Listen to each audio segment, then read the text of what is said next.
Welcome back to the most news in the morning as job cuts and the housing crisis catch more and more homeowners in the crossfire. Mortgages and defaults are skyrocketing. But one Congresswoman says she's sick of bailouts for Wall Street and nothing for the folks who might soon be living on Main Street. She's telling her constituents to become squatters in their own homes. Drew Griffin has the story.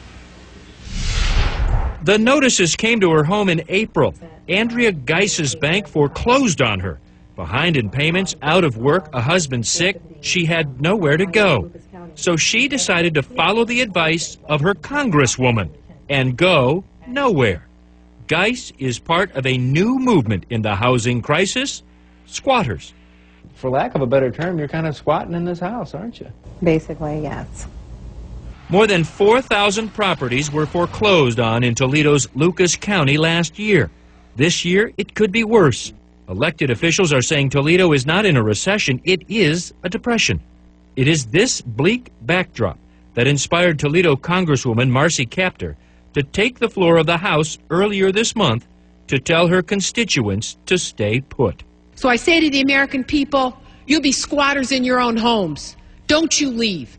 Kaptur says she has had it with government bailouts for Wall Street banks, but nothing for homeowners. She is advocating for a legal revolution, a demand that not one of her constituents leaves their home without an attorney and a fight. Even if they've been foreclosed on, don't leave.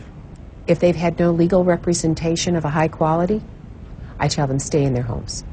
Kaptur is behind a strategy called Produce the Note. Mortgages have been so divvied up on Wall Street that banks are having a hard time finding that original paperwork, adding a delay to foreclosures. She is also pushing banks to rework loans, especially those banks getting bailouts and holding mortgages of folks getting tossed out. They're vultures.